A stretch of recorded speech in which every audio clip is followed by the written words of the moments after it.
Pernah nggak sih, lu ngerasa lebih nyaman di sudut kamar yang tenang daripada di tengah riuhnya obrolan pesta? Atau mungkin lu sering dianggap aneh dan penyendiri cuma karena emang bener-bener menikmati waktu lu sendirian? Tunggu dulu, jangan buru-buru ngerasa ada yang salah sama diri lu. Gimana kalau kesendirian yang lu nikmati itu bukan sesuatu yang aneh, melainkan justru sinyal dari cara berpikir yang luar biasa? Coba deh, inget Isaac Newton. Dia pakai masa isolasinya pas wabah pes melanda Inggris buat ngembangin dasar-dasar kalkulus dan teori gravitasi. Terus Albert Einstein juga dikenal banget menghargai waktu menyendirinya biar bisa merenungkan ide-ide revolusionernya. Ini bukan sekadar kebetulan loh. Di video ini kita bakal lihat beberapa kaitan menarik antara kecenderungan menyendiri sama kecerdasan. Tonton sampai habis ya, dan lihat sendiri apakah hal-hal ini kerasa familiar buat lo. Oke, mungkin kedengarannya kayak hiburan doang, tapi ada beberapa teori menarik yang coba ngejelasin hubungan antara kecerdasan dan kecenderungan menyendiri. Salah satunya datang dari sudut pandang evolusioner yang namanya The Savannah Theory of Happiness. Teori yang diusulin sama psikolog Satoshi Kanazawa dan Norman Lee ini bilang kalau otak kita mungkin masih ngerespon lingkungan modern seolah-olah kita hidup di sabana zaman purba. Buat nenek moyang kita, interaksi sosial yang sering itu kunci buat bertahan hidup, buat berburu, berbagi sumber daya, dan ngelindungi diri. Makanya, buat kebanyakan orang, bersosialisasi itu secara alami bisa ningkatin rasa bahagia. Nah, disinilah letak bedanya. Sebuah penelitian yang diterbitin di British Journal of Psychology menganalisis data dari sekitar 15.000 orang dewasa. Hasilnya cukup mengejutkan. Orang dengan IQ lebih tinggi justru ngeraporin kepuasan hidup yang lebih rendah pas mereka terlalu sering bersosialisasi sama teman-teman. Kenapa bisa begitu? Menurut teori Savannah, kecerdasan tinggi mungkin merupakan adaptasi yang ngizinin seseorang buat mecahin masalah baru tanpa harus selalu bergantung sama kelompoknya. Orang yang lebih cerdas dianggap lebih mampu beradaptasi dan naklukin tantangan sendirian. Akibatnya, dorongan buat terus-menerus interaksi sosial jadi kurang mendesak. Otak mereka mungkin gak lagi ngelihat keramaian sebagai jaminan keamanan, melainkan sebagai gangguan dari fokus utama mereka, mikir dan menganalisis. Jadi, kalau lu ngerasa lebih damai dan produktif pas sendirian, bisa jadi otak lu memang dirancang buat lebih mandiri secara pemikiran. Kalau teori evolusi coba ngejelasin kenapa, ilmu saraf modern bisa ngasih petunjuk soal gimana hal itu terjadi di otak kita. Beberapa penelitian udah ngamatin otak orang-orang yang sering ngerasa kesepian dan nemuin sesuatu yang menarik. Mereka nemuin kalau ada bagian otak yang namanya Default Mode Network atau DMN yang jadi lebih aktif dan terhubung kuat pada orang yang sering ngabisin waktu sendirian. DMN adalah jaringan otak yang aktif pas pikiran kita ngembara, ketika kita ngelamun, berimajinasi, atau merenung. Pada orang yang terbiasa menyendiri, otak mereka seolah ngimbangin kurangnya stimulasi dari luar dengan ningkatin aktivitas internal.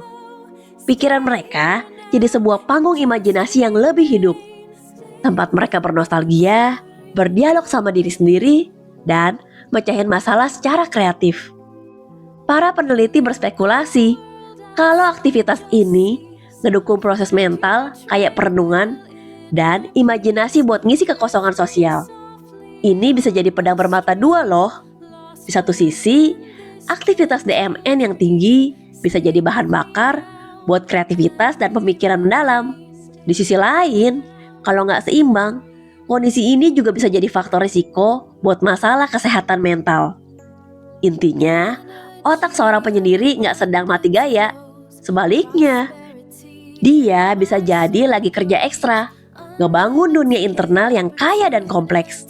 sebuah taman bermain mental tempat ide-ide besar bisa lahir. Nah, sekarang kita masuk ke bagian yang paling seru. Apakah ciri-ciri ini ada pada diri lu? Coba kita cek. Kalau sebagian besar tanda ini cocok sama lu, mungkin lu adalah seorang pemikir tersembunyi. Tanda nomor 1.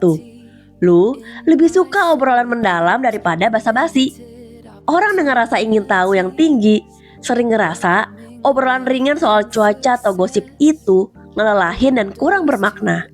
Otak mereka haus akan stimulasi. Mereka mendambakan percakapan yang ngebedah ide, menganalisis konsep atau ngejelajahin makna.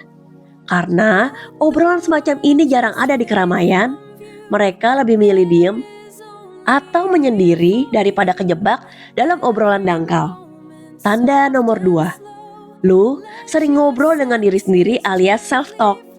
Kalau lu sering sadar sedang bergumam sendiri pas kerja atau mikir, tenang aja, itu bukan hal aneh. Justru ini bisa jadi pertanda kecerdasan. Riset psikologi nunjukin kalau berbicara pada diri sendiri atau self-talk adalah alat kognitif yang kuat. Ngucapin sesuatu dengan suara ngebantu otak memproses dan nginget informasi dengan lebih efektif, ngatur pikiran, dan ningkatin fokus. Einstein sendiri dilaporkan sering ngulang kalimatnya pelan-pelan, seolah sedang meyakinkan dirinya sendiri.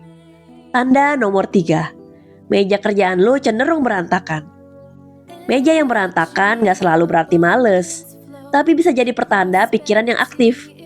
Sebuah studi dari University of Minnesota nemuin kalau lingkungan yang gak teratur bisa ngedorong pemikiran kreatif dan gak konvensional. Sementara lingkungan yang rapi cenderung dorong kita buat ngikuti aturan, kekacauan justru bisa menginspirasi kita buat keluar dari tradisi dan ngehasilin ide-ide baru. Kayak kutipan Einstein yang terkenal, jika meja yang berantakan adalah tanda dari pikiran yang berantakan, lalu apa artinya meja yang kosong? Tanda nomor 4. Lu tipe burung hantu alias night owl. Apakah ide-ide terbaik lu justru muncul pas semua orang udah terlelap? Kalau iya, lu gak sendirian. Sejumlah penelitian nemuin adanya korelasi antara pola tidur larut malam dengan performa kognitif.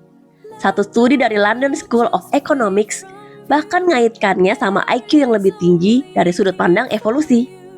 Keheningan malam nyediain suasana yang sempurna dan bebas gangguan buat konsentrasi mendalam yang dibutuhkan dalam pekerjaan intelektual. Sebentar, dari 4 tanda yang udah kita bahas, berapa banyak yang lu banget? Kalau lu ngerasa video ini cocok sama lu, jangan lupa klik tombol subscribe dan nyalain loncengnya ya. Karena 4 tanda berikutnya akan semakin menarik dan mungkin lebih ngejutin lagi. Tanda nomor 5. Lu cukup kritis terhadap diri sendiri. Orang yang kompeten seringkali punya kesadaran tajam akan batas pengetahuan mereka. Ini terkait sama sebuah fenomena yang dikenal sebagai efek Dunning-Kruger, di mana orang yang kurang kompeten cenderung ngelebih-lebihin kemampuan mereka. Sementara orang yang sangat kompeten justru cenderung ngeremehin diri sendiri. Mereka terus-menerus ngevaluasi hasil kerja mereka, selalu nyari celah buat perbaikan. Sikap ini bukan karena kurang percaya diri, melainkan karena standar mereka yang tinggi dan pemahaman kalau selalu ada ruang buat belajar. Tanda nomor 6. Lu punya rasa ingin tahu yang tak terpuaskan. Rasa ingin tahu adalah bahan bakar utama kecerdasan. Orang cerdas gak pernah berhenti nanya kenapa atau gimana kalau. Mereka gak cuma nerima informasi, tapi ngebongkarnya, menganalisisnya dan ngehubunginnya sama pengetahuan lain. Mereka bisa ngabisin waktu berjam-jam nelusurin topik acak, baca hal-hal yang gak biasa, atau sekedar ngamati dunia dengan penuh perhatian. Buat mereka belajar itu bukan tugas, melainkan kebutuhan. Tanda nomor 7. Lu punya sedikit teman, tapi hubungannya kuat. Kayak yang udah disinggung dalam teori savana. Orang yang sangat cerdas seringkali gak dapat kepuasan dari lingkaran sosial yang besar dan ramai.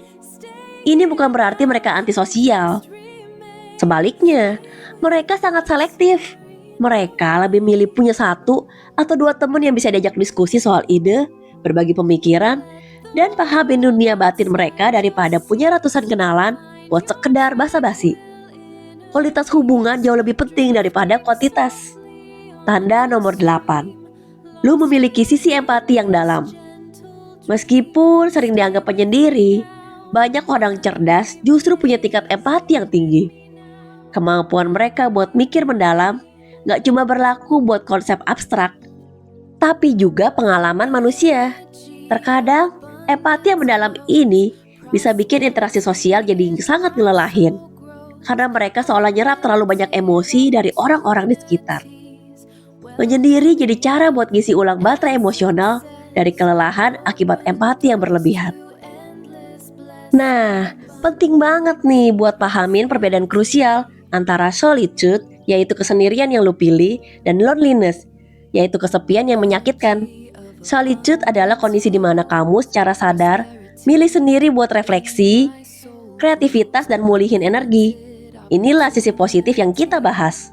Tapi loneliness adalah perasaan tertekan karena ngerasa terisolasi, bahkan saat berada di tengah keramaian. Kesepian yang kronis bukan tanda kejeniusan.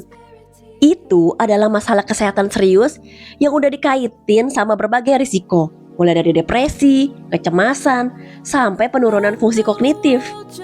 Kalau kesendirian lu gak lagi memberdayakan, tapi mulai kerasa menyakitkan, inilah saatnya lu nyari koneksi yang bermakna.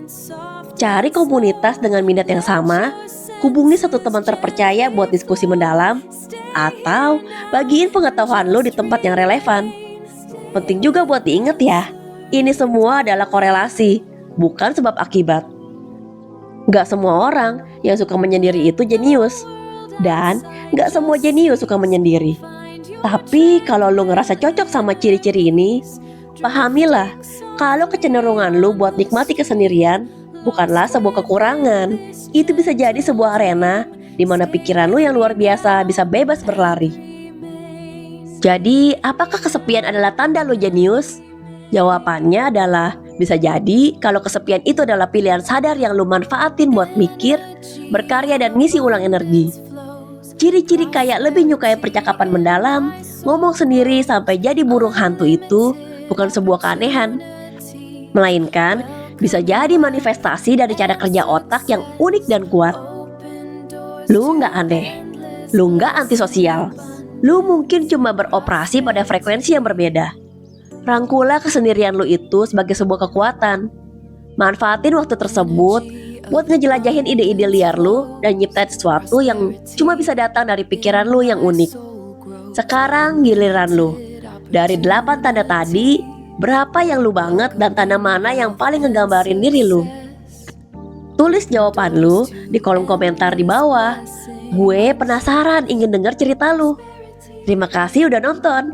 Kalau video ini ngasih pencerahan, jangan lupa tekan tombol like dan bagikan ke teman lu yang mungkin juga seorang jenius penyendiri. Sampai jumpa di video selanjutnya. Tetaplah berpikir.